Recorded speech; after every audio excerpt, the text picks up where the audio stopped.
श्रृंखला सर्व आत्माओं के पिता परमात्मा शिव के द्वारा उच्चारित महावाक्यों के संकलन पर आधारित है। ओम शांति। अमूल्य रत्न में आप सभी का हार्दिक स्वागत है। दूसरों को देखना और दूसरों की कमजोरियों के बारे में विचार करना ये इंसान की पुरानी आदत है, परंतु स्वयं परमपिता परमात्मा जब इस सृष्टि पर आते हैं तो हमारा ध्यान हमारे ऊपर खिंचवाते हैं और हमें हमारा चेकर और मेकर बनाते हैं। हम अपने जीवन के अंदर किन बातों की चेकिंग करें और उनको चेक करके कैसे चेंज करें, आज इन्हीं सब पहलुओं पर हम विचार करेंगे स्वयं परमात्मा के महावाक्यों द्वारा। और इसकी गहराई को समझने के लिए हमेशा की तरह हमारे मध्य हैं प्रजापिता ब्रह्मा कुमारीज ईश्वरीय विश्वविद्यालय के वरिष्ठ राजयोगी शिक्षक आदरणीय राजू भाई साहब। भाई साहब, आपका आज के एपिसोड में बहुत बहुत स्वागत है। भाई साहब, आज हम बात करेंगे 25 जून 1970 के महावाक्यों के बारे में और इसका टॉपिक है व्यक्त और अव्यक्त वतन की भाषा में अंतर। भाई साहब, टॉपिक के ऊपर ही हम शुरुआत करते हैं। परमात्मा कहते हैं कि वहाँ अव्यक्त वतन में एक सेकंड में बहुत कुछ रहस्य स्पष्ट हो जाते हैं और यहाँ आपकी दुनिया में बहुत बोलने के बाद स्पष्ट होता है। यह है फर्क व्यक्त भाषा और अव्यक्त परमात्मा के इशारों से समझ सकते हो कि आज परमात्मा क्या देख रहे हैं। जैसे साइंस द्वारा कहाँ कहाँ बातें, कहाँ कहाँ के दृश्य कैच कर सकते हैं, वैसे आप लोग अव्यक्त स्थिति के आधार से सम्मुख की बातों को कैच नहीं कर सकते, क्योंकि बाप दादा अव्यक्त वतन से आए हैं साकार वतन में, और अव्यक्त वतन की जो भाषा है वो मूवी है। तीनों दुनियाओं की अलग अलग भाषा है। हाँ जी। ये साकार दुनिया में टॉकी है, आवाज़ की दुनिया है, आवाज़ से कोई बात स्पष्ट की जाती है। हाँ जी। और सूक्ष्म लोक की भाषा है मूवी जी। और उसके ऊपर साइलेंस, परमधाम की भाषा। तो जब संदेश पुत्रियाँ, जो हमारे संदेशी बहनें हैं, जिनको ट्रांस में जाने का सौभाग्य मिला, वरदान मिला, वो भी जब जाती हैं तो कुछ ही सेकंड में बहुत अच्छे बड़े बड़े संदेश लेके आती हैं। जी। उससे लगता है कि कुछ सेकंड में परमात्मा कोई दृश्य दिखा करके बहुत बड़ी बात हमारे आगे स्पष्ट कर देते हैं। जी। साकार सृष्टि पर वही बात को स्पष्ट करने के लिए बहुत बोलना पड़ता है। तो परमात्मा जब वहाँ से अव्यक्त वतन से साकार वतन में आए हैं तो बच्चों को कहते हैं परमात्मा के अंदर क्या चल रहा है, कौन से संकल्प लेके आए हैं, आप बच्चों को कैच करना चाहिए। लेकिन वो कैच तभी कर सकते हो जब आपकी अव्यक्त स्थिति है। साकारी स्थिति में जो बैठे हैं, व्यक्त भान में बैठे हैं, वो परमात्मा के अंदर के विचारों को, भावों को कैच नहीं कर सकते, उनको बोल करके स्पष्ट करना पड़ेगा। तो परमात्मा हमें साइंस का भी मिसाल देते हैं कि आज साइंस का कोई भी एक साधन एक स्थान पर रखा है और दूर दूर तक अपनी आवाज़ भी पहुंचा रहा है, दृश्य भी पहुंचा रहा है। तो ऐसे ही जब साइलेंस की शक्ति पावरफुल होती जाएगी, इसका आप अभ्यास करोगे तो वतन के दृश्य, बाप दादा की अलौकिक भाषा, उसको सहज कैच कर सकते हो। बिल्कुल भाई साहब। और साइंस तो इंसान की क्रिएशन है, और जब क्रिएशन इतनी पावरफुल है तो मैं समझती हूँ कि जो क्रिएटर है और फिर जो सुप्रीम क्रिएटर है वो तो बहुत ही ज़्यादा पावरफुल होगा। क्योंकि जितनी भी साइंस के साधन निकले हैं जी, वो इन्वेंशन करने के लिए भी जो वैज्ञानिक बैठे, हाँ वो भी जी, पहले एकांत में गए, साइलेंस को अपनाया। साइलेंस के बाद ही उनको टचिंग्स आई, फिर जी, वो इन्वेंशन हुई। बिल्कुल। तो वो क्रिएशन जो हुई है तो साइंस, साइलेंस के द्वारा ही साइंस निकली। तो परमात्मा हम सबको कहते हैं आप बच्चे तो साइलेंस के अनुभवी हो जी। और साइलेंस के अनुभव के आधार से आप दूर के दृश्यों को स्पष्ट जान सकते हो, कैच कर सकते हो। बिल्कुल। फिर सब आगे चलकर परमात्मा कहते हैं कि हर एक कहाँ तक चेकर बना है और चेकर के साथ मेकर कहाँ तक बने हैं। जितना जो चेकर होगा उतना मेकर बन सकता है। इस समय आप लॉ मेकर भी हो और न्यू वर्ल्ड मेकर भी हो तथा पीस मेकर भी हो। और परमात्मा ये भी कहते हैं कि अपना भी चक्कर बनना है और सर्विस में भी चेकर बनना है। जो जितना चेकर और मेकर बनता है वही फिर रूलर भी बनता है। तो फिर कहाँ तक चेकर बने हैं और मेकर्स बने हैं और कहाँ तक रूलर्स बने हैं, ये 3 बातें देख रहे हैं। ये बहुत गहरी चेकिंग है अपने हाँ आप जी। की। कई लोग सेवा के क्षेत्र पर जाते हैं लेकिन अपने आप को चेक नहीं कर सकते। मेरी स्थिति क्या है, जो मैं दूसरों को समझा रहा हूँ क्या मैंने उसके अनुभव किए हैं। ये बहुत सूक्ष्म चेकिंग है। और आत्मिक स्थिति का जितना अभ्यास करती आत्माएं, तो आत्मिक स्थिति में अभी तक कौन कौन से दाग हैं, कौन सी कमियां रह गई हैं, कितना अभी तक बॉडी कॉन्शियस है, मैंपन है, उसको चेक करना बहुत जरूरी है। क्योंकि हम नई दुनिया के लिए लॉ मेकर्स हैं। लॉ बन रहे हैं, नियम मर्यादाएं बन रही हैं, और साथ साथ दुनिया में हम पीस स्थापन करने वाले पीस मेकर भी हैं। तो जो पीस मेकर हैं, लॉ मेकर्स हैं, नई दुनिया के बनाने वाले हैं, उनको अपने एक एक संकल्प पर, बोल पर, कर्म पर ध्यान दे करके चेक करना है। कोई भी ईश्वरीय नियम और मर्यादा के विपरीत संकल्प, बोल, कर्म ना हो। तो जब ये महीन चेकिंग करते हैं तो जितना चेक करते हैं उतना चेंज करते जाते हैं जी। तो चेकर, मेकर और रूलर। रूलर परमात्मा ने बनाया कि बच्चे पहले अपने ऊपर रूल करो, अपने मन के ऊपर रूल करो कि आपका कहना मानता है जी। कितना समय आप इसको कंट्रोल में रख सकते हो। जहां पर इसको ले जाना चाहो वहां जाता है। 5 मिनट 10 मिनट अगर आप एकाग्र होना चाहो तो हो सकते हो। तो रूलर वही कहे, राजा तो वही है जो अपने सभी मंत्रियों को, अपने सभी कर्मचारियों को अपने कंट्रोल में रखे। अधिकारी है। बिल्कुल। तो अधिकारी पहले स्वयं पर बने, सूक्ष्म शक्तियों पर, स्थूल कर्मेंद्रियों पर जी। तो जितना हम अधिकारी बनते हैं उतना दूसरों के प्रति फिर हम उदारचित भी बन सकते हैं, दे सकते हैं, क्योंकि हमारे पास बढ़ता जाता है। बिल्कुल। तो जब हमारे पास संपन्न है तो दूसरों को देना भी सहज हो जाएगा। रिस्पॉन्सिबिलिटी अगर होती है तो इंसान गलतियां नहीं करता। इसलिए स्मृति दिला रहे हैं परमात्मा कि ये सब आप करने के लिए निकले हो, सेवा पर किस लिए निकले, ये सब करना है। तो जब ये करना है तो उसके लिए इतना ध्यान रखना है। भाई साहब, आगे चलकर परमात्मा कुछ प्रैक्टिकल बातें बता रहे हैं कि पहले माया भिन्न भिन्न रूप से आलस से लाती है। देह अभिमान में भी पहला रूप आलस से धारण करते हैं। उस समय श्रीमत लेकर वेरीफाई कराने का आलस्य करते हैं। फिर देह अभिमान बढ़ता जाता है और सभी बातों में भिन्न भिन्न रूप से पहले आलस्य रूप आता है। आलस्य, सुस्ती तथा उदासी ये ईश्वरीय संबंध से दूर कर देती है। साकार संबंध से व बुद्धि के संबंध से व सहयोग लेने के संबंध से भी दूर कर देती है। पुरुषार्थी जीवन के अंदर जी सबसे बड़ा शत्रु जो है, जो योग लगने नहीं देता, पढ़ाई में अटेंशन नहीं रहता, सेवाओं में उमंग नहीं आता, जो परमात्मा से हमें वार्तालाप करनी चाहिए, जो अपने मन की भाव उनके आगे रख करके उनसे उत्तर लेना चाहिए, कई बातों में अगर हम सुस्त हैं, आलसी हैं, योग का समय है उसमें भी नींद आ रही है, मुरली चल रही है उसमें भी आलस्य आ रहा है, सुस्ती आ रही है, तो परमात्मा कहते हैं कि आपके अंदर ये जो सूक्ष्म देहाभिमान के कारण विकार है तो देहाभिमान का जनित। बिल्कुल। देहाभिमान से ही सुस्ती आई, आलस्य आया, तो इस आलस्य पर जीत प्राप्त करो, चुस्त बनो, अच्छे अच्छे विचार करो, उमंग उत्साह में रहो, तो ये आलस्य भाग जाएगा। लेकिन आलसी अगर हैं तो कोई भी प्राप्ति नहीं कर सकते। सब इसी से संबंधित फिर परमात्मा कहते हैं कि सुस्ती के भी भिन्न भिन्न रूप होते हैं। शारीरिक, मानसिक दोनों संबंध से माया आ सकती है। कहीं सोचते हैं चलो अब नहीं तो कब कर लेंगे, जल्दी क्या पड़ी है, ऐसे ऐसे बहुत रॉयल रूप से माया आती है। और फिर करूँगा, सोचूंगा, देखूंगा, ये सब सुस्ती है। अब इसके चक्कर बनो। प्रवृत्ति की पालना तो करनी ही है, लेकिन प्रवृत्ति में रहते वैराग्य में रहना है।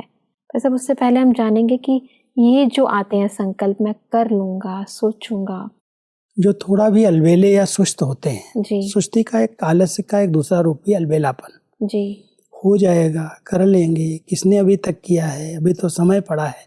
कई ऐसे जो संकल्प कमजोर संकल्प है, वो हमको और सुस्त बना देते हैं। परमात्मा चाहते हैं कि बच्चे जो करना है अब कर लें।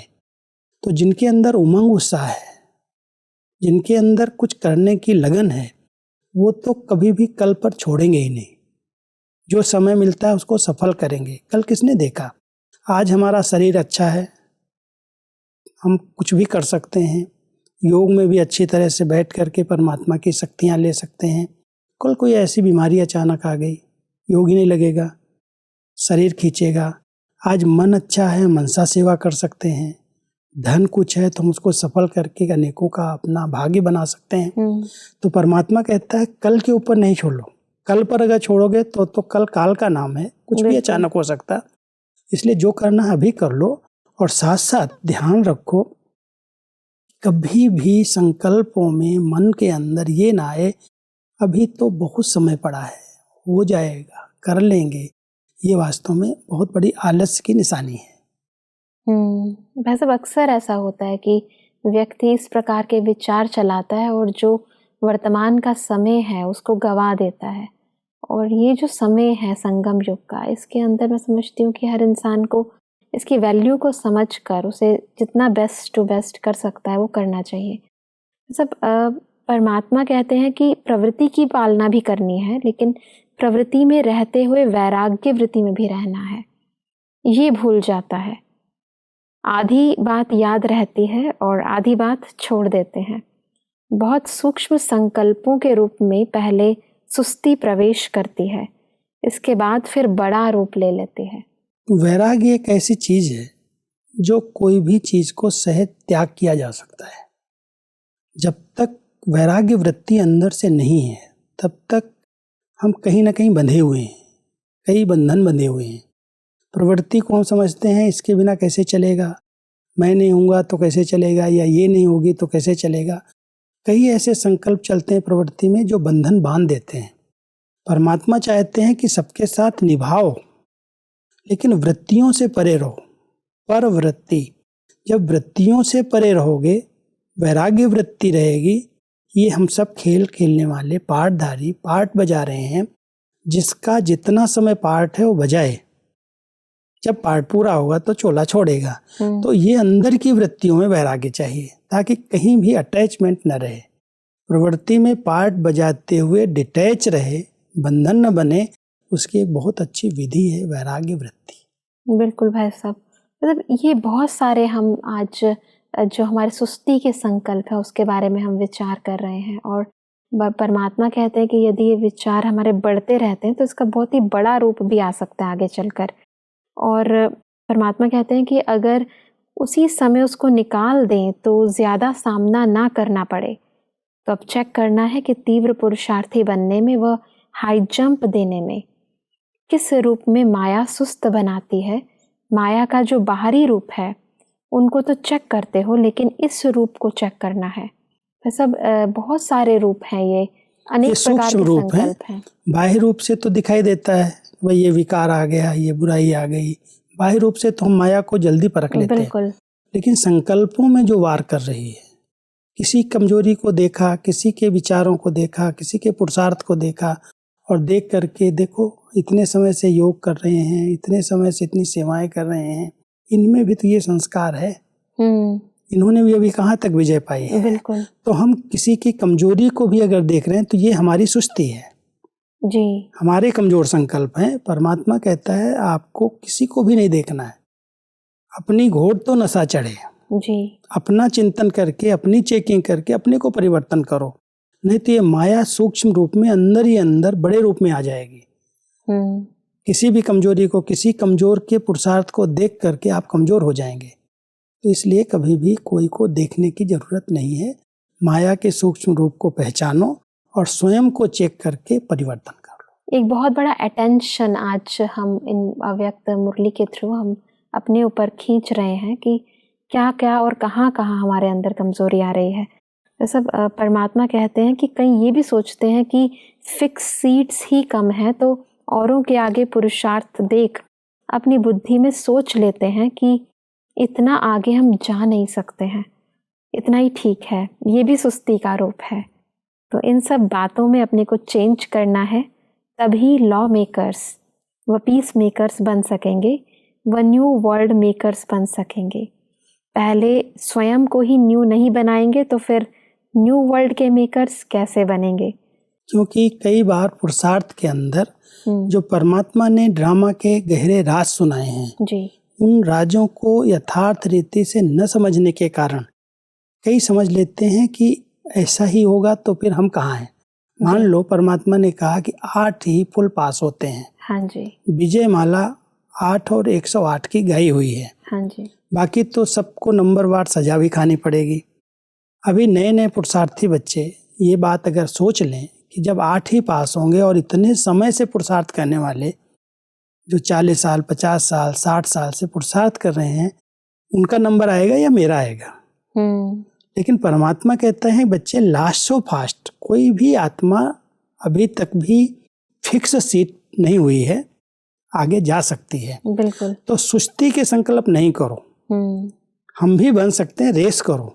अभी रेस चल रही है, फिक्स सीट नहीं है, कोई को बिठाया नहीं गया है, इसलिए परमात्मा कहता है चेयर रेस चल रही है, आप दौड़ लगाओ, कोई का भी नंबर आ सकता है। तो सुस्ती के संकल्प, ये संकल्प करके कि हम तो पास कहाँ होंगे, हमने कहाँ इतनी सेवा की है, हम तो बाद में आए हैं, तो ऐसे ऐसे कई नए पुरुषार्थी अपने आप को ढीला कर लेते हैं। वो ढीलापन ही सुस्ती है। बिल्कुल। और इसका सॉल्यूशन परमात्मा कहते हैं कि पुरुषार्थ में तीव्रता लाने का तरीका, उसका तरीका है कि जब तक अपने आप से कोई प्रतिज्ञा नहीं की है तब तक परिपक्वता आ नहीं सकती। जब तक यहाँ फिक्स नहीं करेंगे तब तक वहाँ सीट फिक्स नहीं होगी। तो परमात्मा हमें स्लोगन याद दिलाते हैं कि अब नहीं तो कब नहीं, ये अपने लिए याद रखो। कब कर लेंगे ऐसा नहीं सोचो, अभी बनकर दिखाएंगे, और जितनी प्रतिज्ञा करेंगे उतनी परिपक्वता व हिम्मत आएगी और फिर सहयोग मिलेगा।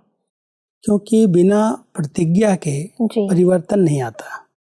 कोई भी संकल्प प्रतिज्ञा के रूप में, दृढ़ता ही प्रतिज्ञा है जी। जो संकल्प हम करें उसके लिए कुछ सहन करना पड़ेगा, कुछ सामना करना पड़ेगा, कुछ त्याग करना पड़ेगा। लेकिन प्रतिज्ञा अगर कर ली तो कुछ भी करना पड़े। तो जब हम प्रतिज्ञा के रूप में कोई संकल्प करते हैं दृढ़ता का, तो परिपक्व माना मजबूत बनते जाते हैं जी। और मजबूत बन जाएंगे तो सीट मिल जाएगी। इसलिए परमात्मा कहता है बच्चे फिक्स सीट पर कोई बैठ नहीं गया है, अब रेस करो जी। रेस करोगे तो नंबर आगे आ सकते हो। बिल्कुल भाई साहब। और इसीलिए शायद भक्ति मार्ग में भी इसकी यादगारें हैं कि हम परमात्मा को प्रसन्न करने के लिए, उनसे प्राप्ति करने के लिए, या अपने अंदर के विकारों को, विकारी वृत्तियों या असुरों के रूप में जो दिखाया है उसको दूर भगाने के लिए हम परमात्मा का व्रत रखते हैं, कोई उपवास करते हैं, तो उससे हमें वो प्राप्ति हो जाती है और वो सब चीज़ें जो दुर्गुण होते हैं, जो आसुरी शक्तियाँ होती हैं, उनका विनाश हो जाता है। भाई साहब, इसी से संबंधित परमात्मा कहते हैं कि परमात्मा बुद्धि की ड्रिल कराने आते हैं जिससे परखने की और दूरांदेशी बनने की क्वालिफिकेशन इमर्ज रूप में आ जाए, क्योंकि आगे चल करके ऐसी सर्विस होगी जिसमें दूरांदेशी बुद्धि और निर्णय शक्ति बहुत चाहिए। ड्रिल करने के लिए बहुत अटेंशन रखना पड़ता है। हाँ जी। अलर्ट रहना पड़ता है। बिल्कुल। और ये ड्रिल बुद्धि की है। जैसे स्थूल में ड्रिल करते हैं तो एकदम स्ट्रिक्ट सीधा बैठ करके फिर कोई ड्रिल करते हैं। हाँ जी। तो परमात्मा कहते हैं एकदम मन बुद्धि को एकाग्र करके ऐसे ड्रिल करो जो 1 सेकंड में इस शरीर से डिटैच हो जाओ। उस समय बुद्धि आपकी निर्णय करने लगेगी, यथार्थ परख सकेगी और निर्णय कर लेगी। क्योंकि अगर निर्णय नहीं कर पाएंगे तो कहीं पर भी आपको धोखा मिल सकता है जी। किसी भी क्षेत्र में परखने और निर्णय करने की शक्ति बहुत चाहिए जी। और दूरादेशी माना दूर की बात को विचार करके जो होने वाला है जी। उसको भी सामने इमर्ज करके कि इस सेवा के क्षेत्र में इस स्थान पर ऐसी घटना हो सकती है। हम पहले आवाहन नहीं करते, नेगेटिविटी को आवाहन नहीं कर रहे हैं जी। लेकिन एक बुद्धि से वो टचिंग आए। अगर बुद्धि हमारी क्लीन है, स्वच्छ है, ड्रिल कर रहे हैं हम, हाँ परमात्मा से शक्ति ले रहे हैं, हाँ जी। तो उसमें बहुत दूर की बातों को भी स्पष्ट हम जान सकते हैं और उसमें सफल हो सकते हैं जी। अपने को सेफ कर सकते हैं। इसलिए दूरादेशी बन जाए बुद्धि और साथ साथ परखने और निर्णय करने की शक्ति आ जाए। उसके लिए बीच बीच में इस देह से डिटैच होने की, मन और बुद्धि को एकाग्र करने की ड्रिल करनी आवश्यक है। जी, और जी। वही ड्रिल परमात्मा कराते हैं। बिल्कुल भाई साहब। और इसी से संबंधित परमात्मा कहते हैं कि ड्रिल से शरीर भी बलवान होता है, तो यह बुद्धि की ड्रिल से बुद्धि शक्तिशाली होगी। जितनी जितनी अपनी सीट फिक्स करेंगे, समय भी फिक्स करेंगे, तो अपना प्रवृत्ति का कार्य भी फिक्स कर सकेंगे। दोनों लाभ होंगे। जितनी बुद्धि फिक्स रहती है तो प्रोग्राम भी सभी फिक्स रहते हैं। प्रोग्राम फिक्स तो प्रोग्रेस भी फिक्स। अब फिक्स करना सीखो। क्योंकि कोई भी दिनचर्या में अगर हम अपने टाइम टेबल को भी फिक्स करते हैं, हाँ जी, कि हमें मान लो आज 3:30 बजे उठना है, हाँ जी, ये फिक्स कर लिया, और इस स्थान पर बैठ करके हमें मेडिटेशन करना है, वो भी जी, फिक्स कर लिया, स्थान भी फिक्स कर लिया, समय भी फिक्स कर लिया, तो फिक्स करते ही हमारे अंदर वो शक्ति आ जाती है। तो परमात्मा कहते हैं बच्चे फिक्स कर लो, अपनी सीट फिक्स करो, समय फिक्स करो, तो फिक्स करने से परिपक्वता आएगी और उसमें दृढ़ता से आप आगे बढ़ सकते हो। जी, जी, जी। तो फिक्स करना, अपने समय को, अपने टाइम टेबल को, अपनी सीट को फिक्स कर लो कि अगर मान लो ये सीट आपकी है कि मुझे संपूर्णता को प्राप्त करना है, जी, जी, जी। हमने फिक्स किया है, तो उसके लिए हम पुरुषार्थ करेंगे, रेस करेंगे, उसका लक्ष्य रख करके वो लक्षण धारण करेंगे।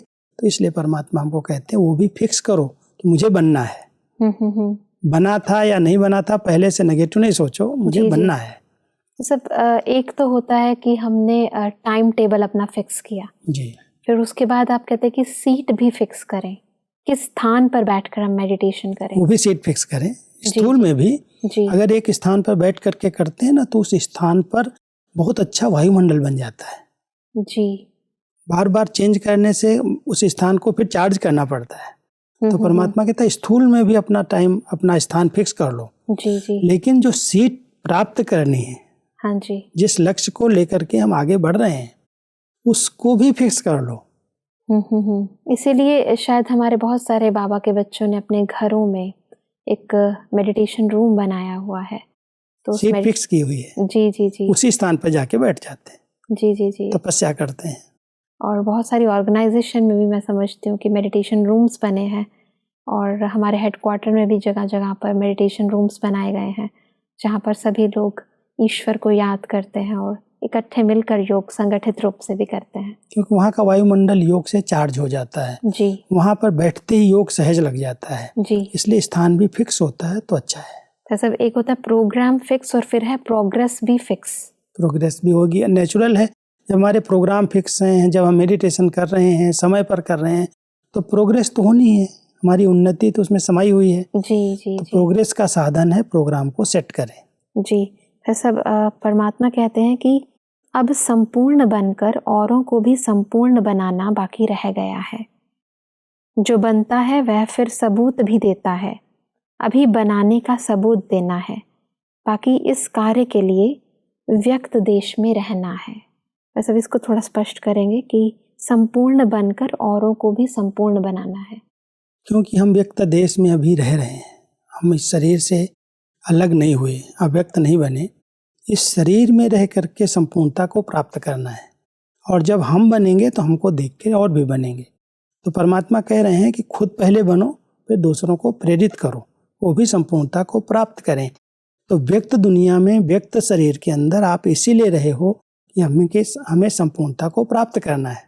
जी, और जी, आप जी। प्राप्त करोगे तो आपको देख करके दूसरों को भी वो लक्ष्य मिलेगा और पुरुषार्थ करेंगे। बिल्कुल भाई साहब, परमात्मा के महावाक्यों को जितना जितना हम जीवन में धारण करते हैं, उतना उतना फिर दूसरे लोग भी हमें फॉलो करते हैं।